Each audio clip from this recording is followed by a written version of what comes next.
मान्य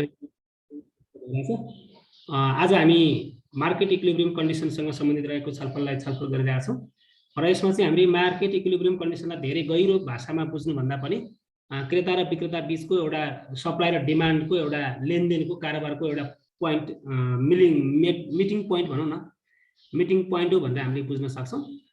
यसलाई मैले अलिकति डेफिनेसनको फर्ममा लिएर जान चाहन्छु यहाँहरूलाई।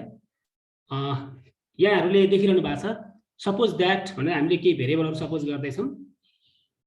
हामीले क्वान्टिटी डिमान्डेड बाई कन्ज्युमर्स भनेर हामीले क्युडी भनेर नोटेसन दिएका छौँ। हेर्नुहोस् है, quantity demanded by consumers क्युडी,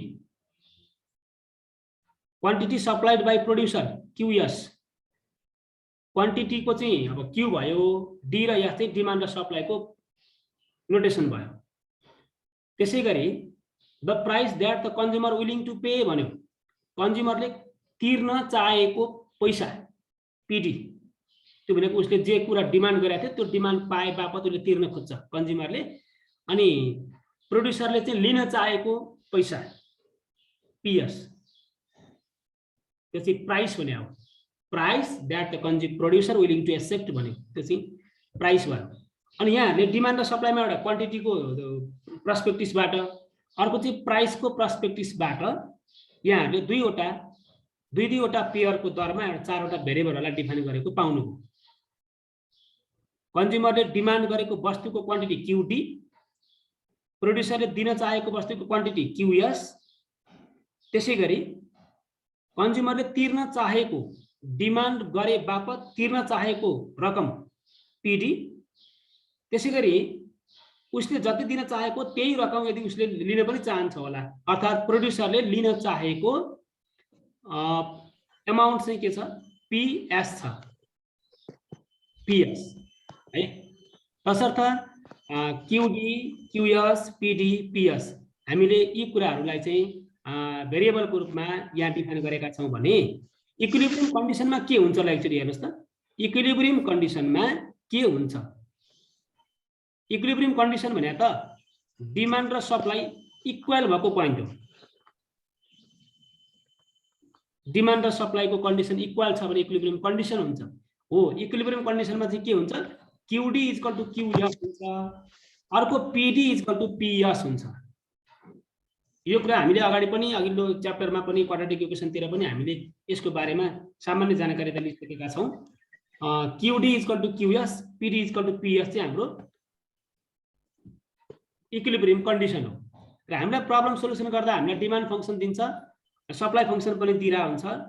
demand function र सप्लाई फङ्सन दिएको बेलामा है यदि इक्विलिब्रियम कन्डिसन पनि सेटिस्फाई छ भनेर दिएको छ भने चाहिँ हामीले सजिलैसँग क्युडी इक्वल टु क्युएस र PD equal to PS equate गर्न सक्छौँ। यो चाहिँ यहाँहरूलाई जानकारी भयो। यो चाहिँ फर्मुला नै भनौँ न, अब हाम्रो योसँग सम्बन्धित रहेर यही फर्मुलाहरू युज गरेर इक्विलिब्रियम कन्डिसन युज गरेर नै हामीले अब आउने अभ्यास चाहिँ छलफल गर्छौँ। त्यस्तै यदि तपाईहरूलाई यो इक्विलिब्रियम कन्डिसनमा छ नि, कहिलेकाहीँ लेख्नलाई असाध्यै झन्झट लाग्ने हुन्छ के, क्युडी, क्युएस, पीडी, पीएस कति लेख्नु, भ्यालु बराबरै छ है। त्यसको लागि अलिकति सजिलोको लागि यहाँ भेरिएबल चेन्ज गर्छौँ हामी। In equilibrium condition since the demand and supply conditions are same then we can denote them by the common values as, त्यो क्युडी र क्युएसलाई तपाईँहरूले क्यू भन्न मात्रै राख्न सक्नुहुन्छ। अब अघि पछि पाउनुहुन्न, तल इक्विलिब्रियम कन्डिसनमा पाउनुहुन्छ। पीडी र पीएस को कमन भ्यालु चाहिँ के छ, पी भनेर मान्यौँ, किनकि भ्यालु बराबर हो नि त हो। यो यस्तो खालको नोटेसन चेन्ज गरेर भेरिएबल चेन्ज गरेर पनि हामीले प्रब्लम सोल्युसन गर्छौँ बीचबीचमा, हेर्दै जानु होला यहाँहरूले। तसर्थ अब यहाँसम्म चाहिँ तपाईँले के बुझिदिनु पर्ने हो भने इक्विलिब्रियम कन्डिसनको लागि QD equal to QS, PD equal to PS, तिनीहरूको भ्यालु सेम भएको कारणले गर्दा तिनीहरूलाई हामी एउटै कमन भ्यालु क्यू र पीले पनि रिप्रेजेन्ट गर्न सक्छौँ भन्ने कुराहरू चाहिँ यहाँबाट मैले जानकारी गराएँ ल। अनि यहाँ अर्को इक्विलिब्रियम कन्डिसन छ, बजारमा सामान किनबेचको मात्रै कुरा हुँदैन है। अब एउटा घर बनाउन पर्यो, एउटा घर बनाउनको लागि घर बनाउने मान्छेहरू, लेबरहरू चाहियो, मजदुरहरू चाहियो। अनि एउटा ठेकदार र एउटा घर बनाउने व्यक्ति मालिकको बीचमा बार्गेनिङ हुन्छ। अब कस्तो बार्गेनिङ भन्दा ठेकदारले त के उपलब्ध गराउँछ? मजदुरहरू उपलब्ध गराउँछ। ठेकदारले यति रुपैयाँ चाहिन्छ भनेर अब त्यो श्रम गरे बापतको पैसा लिन चाहन्छन् र घर बनाउने मान्छेले चाहिँ पैसा त्यही अनुसारको दिन चाहन्छन्। यसरी ज्याला मजदुर परिश्रम के ज्याला र कामको बीचमा पनि अब त्यहाँ लेनदेन हुन्छ। त्यसलाई हामी लेबर इक्विलिब्रियम कन्डिसन भन्छौँ। त्यही भएर हाम्रो फर्स्ट बुलेटमा भनेको छ नि, the labour market is in equilibrium when supply equals demand भन्छ। लेबरको सेन्समा पनि सप्लाई र डिमान्ड इक्वल भएको बेलामा, मिलन बिन्दु भएको बेलामा घर बनाउने मालिकले 5 लाखमा घर बनाइदिनु पर्यो भनेर रिक्वेस्ट गर्नुहुन्छ, अनि ठेकदारले चाहिँ होइन 7 लाख चाहिन्छ भनेर बार्गेनिङ गर्दै हुनुहुन्छ।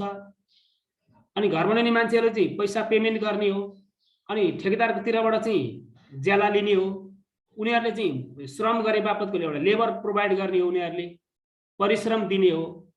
तसर्थ त्यो बेलामा लिने र दिने सवालमा त्यहाँ पनि अब के हुन्छ, अघि चाहिँ वस्तु कुनै पनि अब्जेक्ट बजारमा गएर किनबेच गर्ने वस्तुको सवालमा थियो, अहिले चाहिँ लेबर दिने र लिने सवालमा छ, काम गर्ने सवालमा छ। त्यसैले यसलाई हामी लेबर इक्विलिब्रियम कन्डिसन भन्न खोजेको हो। इम्प्लोयरहरूको बीचको बार्गेनिङ छ यसमा र उनीहरूको बीचमा चाहिँ अब के हुन्छ, 6 लाख जतिमा मिलन बिन्दुमा आएर उनीहरूको कुरा मिल्यो भने त्यतिखेर हामी भन्छौँ पैसा दिने, ज्याला दिने र ज्याला लिने, ज्याला दिने र ज्याला लिनेको बीचमा एउटा इक्विलिब्रियम कन्डिसन फेला पर्छ। त्यही सर्कललाई हामी लेबर इक्विलिब्रियम कन्डिसन भनेर भन्छौँ। यहाँ बुलेटहरूमा पनि त्यही डेफिनेसनहरू दिएको छ, यहाँहरूले यो पढ्न सक्नुहुन्छ।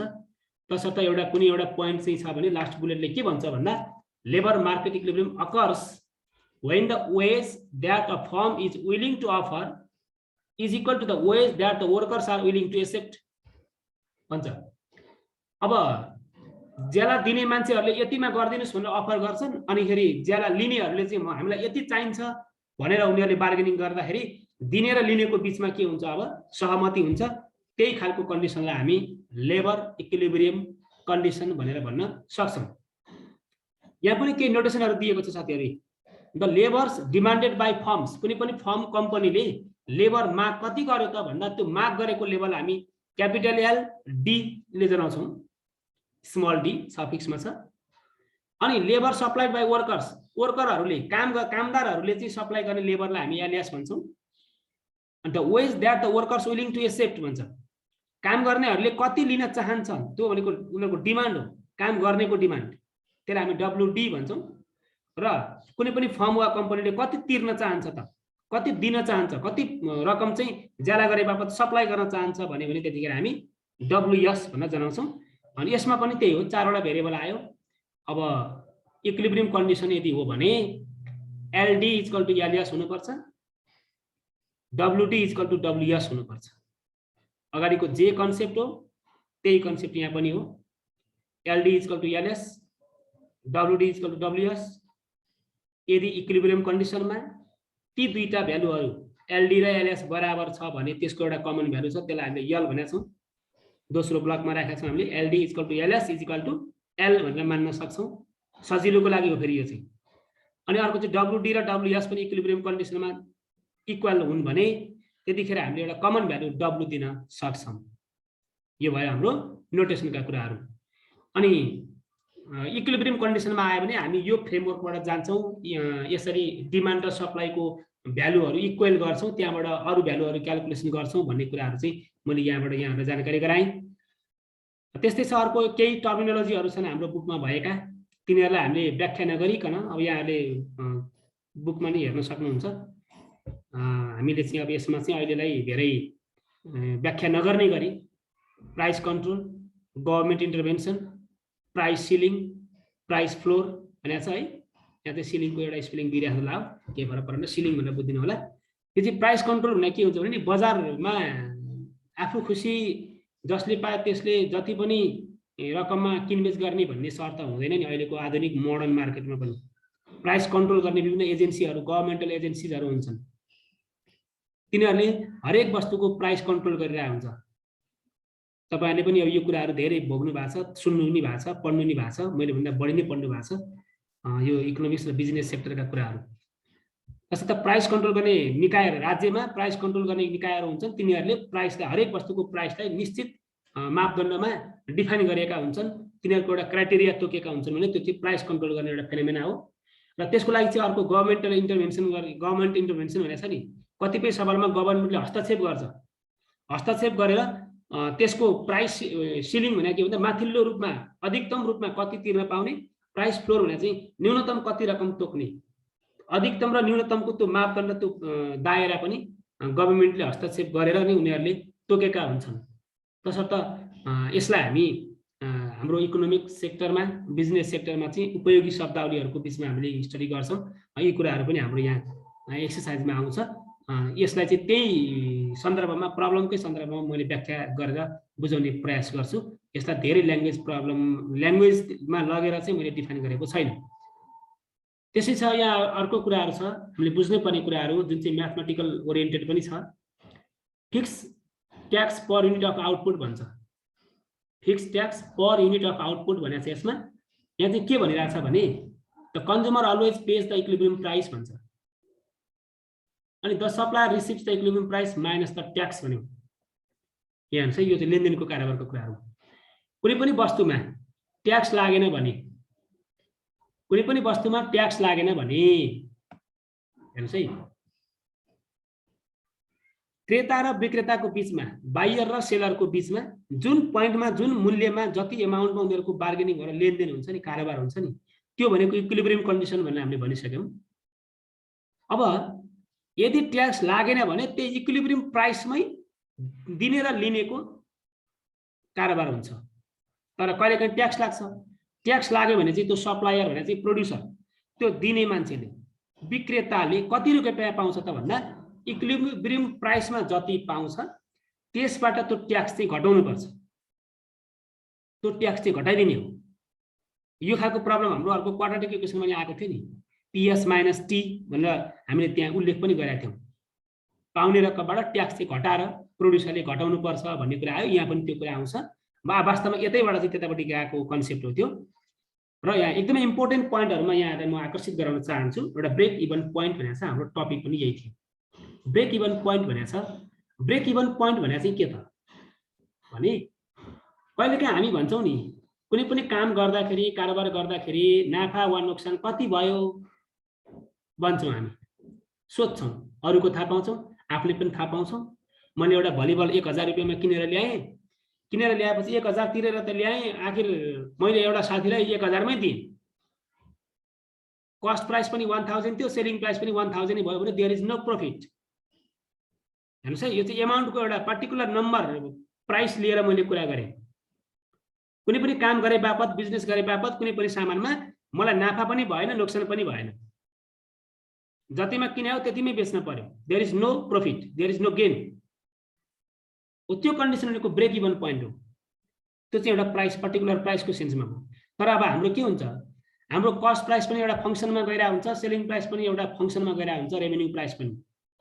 त्यतिखेर हामी प्रफिट फङ्सन निकाल्छौँ। प्रफिट फङ्सन निकाल्दाखेरि प्रफिट फङ्सनले जेनेरेट गर्ने भ्यालुहरू चाहिँ 0 भइदियो भने त्यतिखेर ब्रेक इभन पोइन्ट जेनेरेट हुन्छ। त्यही भएर यहाँ भनेको छौँ नि, break even point is the level of production at which the cost of production equal to the revenues of the product. Cost price र revenue price equal हुने रहेछ भनेपछि the production level or the point at which the profit is 0 is called the break even point भनेको चाहिँ अहिले भनेका कुराहरूलाई हामीले ल्याङ्ग्वेजमा यसो उतारे मात्रै। तसर्थ कस्ट प्राइस र रेभेन्यू प्राइस इक्वल भएको बेलामा, अर्थात् सेलिङ प्राइस र कस्ट प्राइस इक्वल भएको बेलामा, अर्थात् सीपी र एसपी इक्वल भएको बेलामा, हामी 19 मा पढ्दा त cost price CP, selling price SP भन्थ्यौं नि, हो त्यही हो कन्सेप्ट। यहाँ चाहिँ टोटल कस्ट भनेर टीसी भने हो, त्यो चाहिँ हाम्रो फङ्सनले जेनेरेट गर्ने हुनाले यहाँ टोटलको कुराहरू आयो। अनि टोटल रेभेन्यू भने चाहिँ हाम्रो सेलिङ प्राइस भयो। त्यो दुईटा इक्वल भयो। हेर्नुस् त, total cost is equal to total revenue भयो भने के हुन्छ, प्रॉफिट फंक्शन पाई पाई चाहिँ 0 हुन्छ। त्यो पाई 0 हुँदाखेरि पाइले प्रोफिट फंक्सनलाई 0 सँग इक्वल गर्दाखेरि त्यो फंक्सनमा समावेश भएको भेरिएबलहरु हुन्छ पछि त्यो भेरिएबलहरुको भ्यालु जे आउँछ नि त्यो चाहिँ ब्रेक इभन पोइन्ट हो त्यसलाई हामी एनालिटिकल भाषामा भन्दा क्रिटिकल पोइन्ट पनि भनिन्छौं फर्स्ट डेरिभेटिभ 0 हुन्छ यदि डेरिभेटिभको सेन्सबाट तपाई हामीले त्यो ग्राफमा हेर्ने हो भने डेरिभेटिभ 0 भएको कन्डिसन हो त्यो यसलाई हामी ब्रेक इभन पोइन्ट भन्छौं अब हामीले गर्ने चाहिँ के त भन्दा यदि ब्रेक इभन पोइन्ट निकाल्न पर्यो भने हामीले टोटल कस्ट फंक्सन पनि थाहा हुन्छ टोटल रेभेन्यू फंक्सन पनि थाहा हुन्छ त्यो दुईटाबाट हामी के गर्छौं प्रॉफिट फंक्सन निकाल्छौं प्रॉफिट फंक्सनलाई 0 सँग इक्वल गरेर भेरिएबलको भ्यालु जे आउँछ नि जुन पोइन्ट आउँछ त्यो पोइन्ट चाहिँ हाम्रो ब्रेक इभन पोइन्ट हुन्छ त्यो कुरा हामी पछि एक्जाम्पलबाट जाँदाखेरि राम्रोसँग बुझिन्छ यो चाहिँ मैले यहाँ थ्योरेटिकल पार्टमा मात्रै रिभाइज गरे के चाहिँ साथीहरु एकरो भइराछ क्लियर हुनुहुन्छ कि हुनुहुन्न होला भन्ने खोजेको कुराहरुमा अब हजुरहरुको यसो भ्यू बुझ्न पाए हुन्थ्यो प्रब्लम हुने साथीहरुले भन्दिनु होला please Did you feel any problem or not? What is break point? एकजनाले भन्नुस् त ल ब्रेक पोइन्ट भने के रहेछ ल भन्नुस् त ल एकजनाले जल्दी भने नि हुन्छ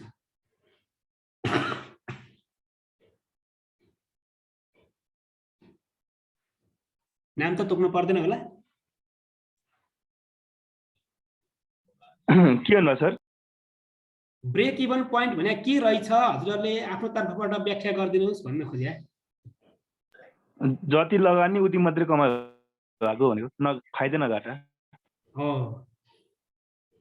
सिम्पल ल्याङ्ग्वेज त्यही हो फाइदा नभएको अवस्था हो घाटा पनि नभएको अवस्था हो घाटा पनि नभएको फाइदा पनि नभएको कारोबार जतिमा किन त्यतिमा बेचे शून्य राम है त्यसलाई हामी ब्रेक इभन पोइन्ट भन्छौं सबैजनाले त्यही बुझ्नु होला प्रब्लममा गयो भने चाहिँ टोटल कस्ट फंक्सन हामी निकाल्छौं दिएकै हुन्छ अर्थात दिया छैन भने हामीले अब टोटल फंक्सन निकाल्छौं अनि टोटल रेभेन्यू फंक्सन पनि निकाल्छौं त्यतिखेर हामी टोटल प्रॉफिट फंक्सन निकाल्दा के गर्छौं टीआर माइनस टीसी गर्छौं total revenue minus total cost गर्छौं त्यतिखेर प्रॉफिट फंक्सन आउने हो प्रॉफिट फंक्सन नै 0 रहेछ भने चाहिँ के हुन्छ अब ब्रेक इभन पोइन्ट क्याल्कुलेसन हुन्छ भन्ने कुराहरु चाहिँ यहाँलाई मैले जानकारी गराए अब सबैले यही अनुसार बुझ्नु भएको छ भन्ने मेरो अपेक्षा छ कोही साथीहरुको के क्वेशन छ भने तपाईले राख्न पाउनुहुन्छ प्लिज हजुरहरुको लागि पालो दिइराछु छु do you have any question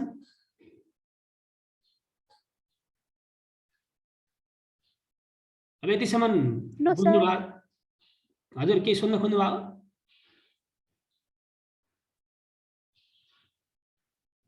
मैले त्यस्तो सुने हो कि बोल्न खोज्नु भएको त लागेको थियो ओके साथीहरु हामी अब एक्जाम्पलतिर जाउँ अब हामी एक्जाम्पलमा प्रवेश गरौँ थ्योरेटिकल पार्ट त्यति नै हो एक्जाम्पल चाहिँ मजासँग बुझ्नु पर्छ है एक्जाम्पल 1 लाई मैले डिटेलमा एक्सप्लेन गरिरहेको छु गर्न चाहन्छु यहाँहरुलाई यो एक्जाम्पल गरेपछि अनि आज अफ गराउन पर्यो एक्जाम्पल 1 मा के भन्छ हेर्नुस् है त the demand and supply function for a good are given by भन्छ PD = 100 - 0.5 QD and PS = 10 + 0.5 QS respectively भन्यो हामीले दुईटा फंक्सन दियो एउटा डिमान्ड फंक्सन दियो अर्को सप्लाई फंक्सन दियो calculate the equilibrium price and quantity calculate equilibrium price and quantity एउटा अल्जेब्रिकल्ली एन्ड ग्राफिकल्ली भनेको छ है त्यसले अल्जेब्रिक वेबाट पनि निकाल्नुहोस् ग्राफिकल वेबाट पनि निकाल्नुहोस् भन्यो त्यति मात्र भनेको छ र अल्सो यो क्वेशन बनाएको चाहिँ हजुरहरुलाई त्यो एक्सरसाइजको 4-5 वटा यसरी कभर गर्छ भनेर मैले यो बनाएको also calculate the level of excess demand when P = 50 calculate the level of excess demand when P = 50 अर्को calculate the level of excess supply when P = 35 यति छ हेर्नुस् है अब यति आयो डिमान्ड र सप्लाई फंक्सन त दिया छ नि यहाँ हेर्नुस् त डिमान्ड र सप्लाई फंक्सन दिएको जस्ता तस्तै दिया छ माथिबाट क्वेशन कपी गरिरहेको छौं हामीले अब हामीले यसलाई दुईवटा मेथडबाट सल्भ गर्न गइरहेका छौं एउटा अल्जेब्रिकल मेथड अर्को चाहिँ ग्राफिकल मेथड अब हेर्नुस् त यसमा चाहिँ इक्विलिब्रियम कन्डिसनमा हाम्रो त इक्विलिब्रियम प्राइस निकाल्नु छ नि यहाँ त्यतिखेर PD र PS लाई हामीले P सपोज गर्न मिल्छ QD र QS लाई हामीले Q सपोज गर्न मिल्छ भनेका छौं सपोज गरिसकेपछि यहाँ P = 100 - 0.5 Q भयो त्यही लेख्या हो। त्यसै गरी अर्कोमा यहाँ पनि p हो, p equal to 100 plus 0.5 QS भन्ने भयो। यसलाई हामीले सजिलो बनायौँ। अब हामी के गर्छौँ, अब्जेक्टिभिकल मेथड भन्दा त यसलाई त सब्स्टिट्युसन मेथड, इलिमिनेसन मेथड जुनसुकै मेथडबाट सिम्प्लिफाई गरिदिनु त हो नि। अब हामीले निकाल्नु पर्यो 20 र 21 भनेर हाम्रो दुईटा इक्वेसन दिएको छ। अब हामीले यसलाई सल्भ गर्यो भने के को भ्यालु आउँछ, p र q को भ्यालु आउँछ। ल हेर्नुस् है 20 यसमा त दुईटा भ्यालु त इक्वल हो नि, दुईटामा p को भ्यालु इक्वल गर्दाखेरि के आउँछ, अब यहाँ p को भ्यालु इक्वल गर्दाखेरि हाम्रो q इक्वल टु 90 आउँछ। यो सोलुसन गरिहाल्नुहुन्छ। इक्विलिब्रियम क्वान्टिटी आयो, अनि यो q को भ्यालुलाई अर्को त्यो माथिको इक्वेसनलाई राख्दिनुस् त, p को भ्यालु 35 आउँछ। 35 भयो, सरी 55। तसर्थ हामीले PD equal to PS, QD equal to QS गर्दाखेरि दिएको डिमान्ड र सप्लाई फंक्सनबाट p र q को भ्यालु आयो। p र q को भ्यालु आउँदा भनेको q को भ्यालु भनेको चाहिँ हाम्रो के हो, अब इक्विलिब्रियम क्वान्टिटी हो। p को भ्यालु भनेको चाहिँ के हो, इक्विलिब्रियम प्राइस हो। यो मेथड हामीले अगाडि पनि गरिसकेका मेथड हो। यसलाई हामी अल्जेब्रिकल मेथड भन्छौँ। यदि अब हामी ग्राफिकलमा जाने हो भने चाहिँ के गर्नु पर्यो, ग्राफ प्लट गर्नु पर्यो। त्यसका लागि भ्यालु त ठुला ठुला छन्। अब हामीले सबभन्दा पहिला के गर्यौँ, माथिको इक्वेसन एउटा लियौँ हामीले। एउटा लिइसकेपछि यहाँ 100 माइनस 0.5 Q भन्नेलाई हामीले टेबल भ्यालु बनायौँ। यसमा पनि अब हामीले Q को भ्यालु यहाँ भेरिएबल के भइरहेछ है, भेरिएबल चाहिँ यसो यहाँ याद गर्नु होला। Q को भ्यालु 0, यो माथिबाट चाहिँ Q हुनु पर्यो, इन्डिपेन्डेन्ट भेरिएबल हुनु पर्ने। यहाँ तल र माथिमा उल्टो परेछ फेरि यहाँ पनि टेबलमा। पहिला हामीले कसको भ्यालु राख्यौँ, यहाँ बुझ्नु भएको हुन्छ। Q को भ्यालु, यो Q को भ्यालु चाहिँ हामी इन्डिपेन्डेन्ट भेरिएबलको रूपमा चोइस गर्छौँ है। Q छ नि, Q को भ्यालु 0 हुँदा यो P, यो त्यो तलमाथि सम्झिनुस् है एकछिन, यो तलमाथि परेछ। यो 0 हुँदा यो 100 आउँछ। यो 0 भएपछि 100 मात्रै बाँकी बस्यो नि। त्यसै गरी 50 चुज गऱ्यौँ, 100 चुज गऱ्यौँ, 150 चुज गऱ्यौँ, 200 चुज गरेर कहाँ गऱ्यौँ, Q को भ्यालुमा राखेपछि यसले दिने भ्यालु चाहिँ यहाँ तल छ। तपाईहरुले यो 19 को इक्वेसन सल्भ गर्दाखेरि त्यो भ्यालु चुज गरी टेबल बनाउने कुरा धेरै थाहा छ तपाईहरुलाई जस्तो लाग्छ। यो भ्यालु चुज गरेर यसरी भ्यालु टेबल बनायौँ। त्यसैगरी हामीले कस्टको भ्यालु टेबल बनाउँछौँ, यसको यहाँ पनि यो p र q तलमाथि छ है। यो सबभन्दा पहिला हामीले Q को भ्यालु सम्झन्छौँ। Q को भ्यालु यो सबै माथिको Q को भ्यालु हो। म यसलाई यो भ्यालु अलि माथि तलमाथि चेन्ज गर्छु तपाईहरुलाई। यो चाहिँ Q को भ्यालु चेन्ज गर्ने बित्तिकै हाम्रो यो टेबल बन्छ। यो टेबल तपाईहरु बनाउन सक्नुहुन्छ। यति बनाइसकेपछि अब तपाईहरुले जसरी हामीले हिजो अस्ति डेस्मस क्याल्कुलेटरबाट हामीले यो ग्राफ बनाएको थिएँ नि मैले, त्यही तरिकाले पहिला के गरे मैले भन्नुहुन्छ भने यो पोइन्टहरु प्लट गरे। तपाईले ग्राफमा गर्ने काम हो, यो चाहिँ प्र्याक्टिकलै हो। यो 0 र 100 त्यहाँ प्लट गर्दाखेरि तपाईको यहाँ चाहिँ मैले अब ठुलो ठुलो बनाएको छु। 0 100 200 को बीचमा बनाएको छु ग्राफ चाहिँ। तपाईहरुलाई पनि अब त्यो ग्राफ कपीमा चाहिँ यत्रा युनिट त हुँदैनन्। तपाईहरुले माथि डिफाइन गर्न सक्नुहुन्छ 100 10 स्मल युनिट इक्वल टु यस्तो खालको भनेर तपाईले डिफाइन गर्न चाहिँ सक्नुहुन्छ। होइन भने तपाईले कम्प्युटरमा पनि यस्ता सिमुलेसनहरु ग्राफिकल प्लटहरु चाहिँ गर्न सक्नुहुन्छ है। यो चाहिँ तपाईहरुलाई त्यही, किनभने युनिट ठुलठुलो छ, भ्यालु ठुलठुला छन्। ठुलठुला भ्यालुहरुलाई त अब हामीले दुईवटा इक्वेसनको ग्राफ प्लट गर्दा चाहिँ यस्तो पाउँछ। पहिला हामीले के गर्यौं, यो पोइन्टहरु टक्क त्यहाँ प्लट गर्दै गयौं। यति नजिक आएको छ। भ्यालु ठुलो भएको हुनाले ग्राफ पनि अलिकति ठुलै युनिटमा डिफाइन गर्नुपर्ने बाध्यता छ यसमा चाहिँ। अनि त्यो दुईटा लाइनको हामीले ग्राफ प्लट गर्दाखेरि यहाँ हेर्नुस्, दुईटा लाइनको ग्राफ प्लट गर्दाखेरि ठ्याक्क एउटामा काटिन्छ। यो काटिएको पोइन्ट नै के हो, इक्विलिब्रियम कन्डिसन हो।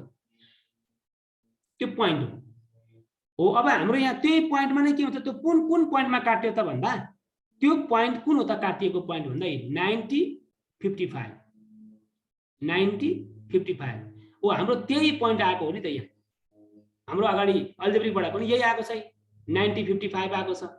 त्यो पोइन्टमा चाहिँ हाम्रो काटियो ग्राफबाट। यो पोइन्टको कोअर्डिनेटको आधारमा इक्विलिब्रियम डिमान्ड र इक्विलिब्रियम प्राइस र इक्विलिब्रियम क्वान्टिटी फाइन्ड आउट गर्ने तरिका भएको हुनाले यसलाई हामीले अब के भन्यौं, ग्राफिकल मेथड भन्यौं। यो भयो ग्राफिकल मेथड। अनि ग्राफिकल मेथडमा this graph shows that this two lines intersect at this भन्यौं। यसको अर्थ इक्विलिब्रियम प्राइस 55 भन्छौं। हाम्रो क्वान्टिटी चाहिँ इनपुट भेरिएबल छ, अगाडिको क्वान्टिटी Q को भ्यालु हो, पछाडिको चाहिँ हाम्रो पी को भ्यालु हो, प्राइस हो। त्यो चाहिँ तपाईहरुले यसरी गर्न सक्नुहुन्छ। अर्को चाहिँ calculation of level of excess demand भनेको छ।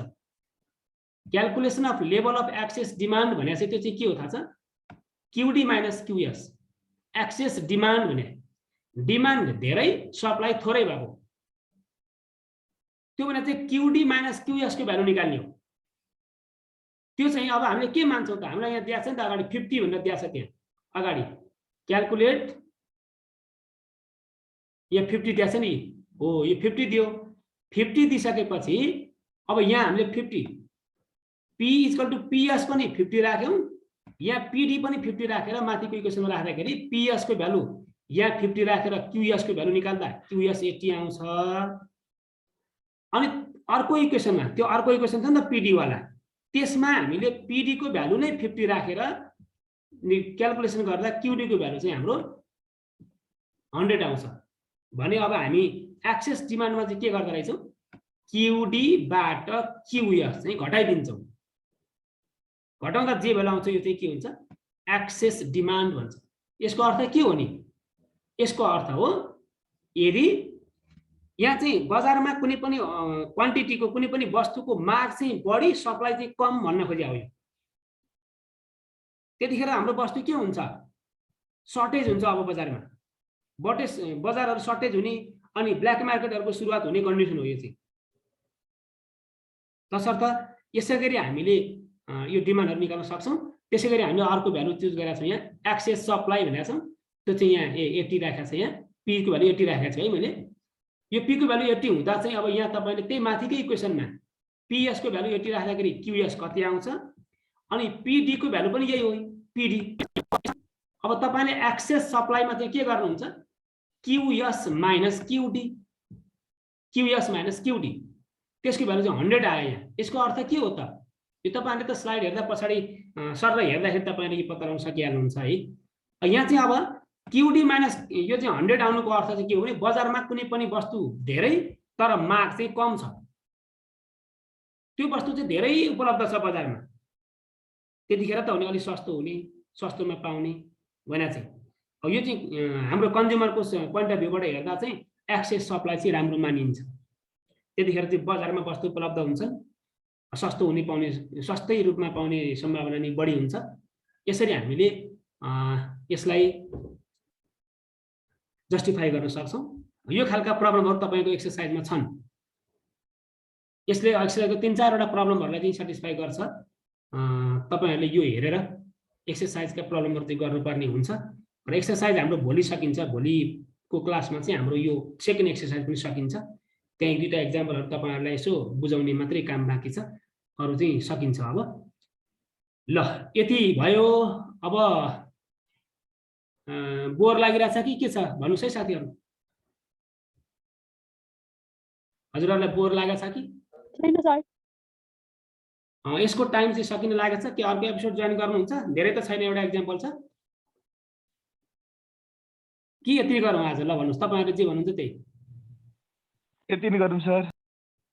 ल त्यसो भने 1 मिनेट भित्रमा मैले के गरेँ भने तपाईहरुलाई एक्सरसाइज यसो हेर्न थाल्नुभयो भने पनि धेरै गाह्रो कुरा पढाएको छैनौँ हामीले। अलि धेरै पढ्न खोजेको चाहिँ हो फेरि, किनभने अलिकति टाइम प्रेसर पनि भइरहेछ एक्जामको लागि, त्यो भएर धेरै। तर टाइम छैन भनेर मैले कुदेको चाहिँ होइन है। फेरि तपाईहरुले नबुझे आवश्यक पर्ने कुराहरूलाई मैले बुझाउन चाहेकै छ, बुझाउँछु नै, त्यसमा केही छैन। बरु 2-4 वटा क्लास हामीले एक्स्ट्रा लिन पर्ला, केही टेन्सन छैन हामीलाई। यो डिमान्ड फंक्सन र सप्लाई फंक्सन दिएको बेलामा तपाईले क्वान्टिटी इक्विलिब्रियम क्वान्टिटी र इक्विलिब्रियम प्राइस निकाल्ने खालका प्रब्लमहरू यो एक्जाम्पल हेरेर तपाईहरुले मजासँग गर्नुपर्ने हुन्छ। मैले यसको भिडियोहरू पनि, यसको स्लाइडहरू पनि म सेन्ड गर्छु, अर्थात् भिडियो हेर्नु पनि हुन्छ। भोलि चाहिँ स्लाइड पठाउँछु मैले, किनकि सकेर त्यो गरौँ। अरु त सबै ठिकै छ होला? लेस देन 1 मिनेट भनिरहेछ। अब हजुरहरुले हाजिरहरू पनि गर्नु नै भयो होला, नभए हाजिर पनि गर्नु होला। त्यसो भयो नि अब आजलाई यति नै गरौँ। थ्यांक यू सो मच सबैजनाले। सबैजना भन्दा नि अब धेरै जसो जना उपस्थिति भइदिनु भयो। बाँकी रहेका साथीहरूलाई मैले भिडियो त्यहाँ हालिदिन्छु, त्यहीँबाट पढ्नु होला। हाजिर गर्नुभयो सबैले?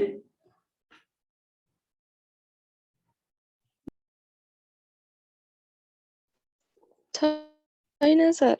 यसलाई त्यो लिङ्क हालिदिएको छु त्यो गरिहाल्नु, लोड नै भइरहेको थियो। लिङ्क हालिदिएको छु गरिहाल्नु पर्ने भयो।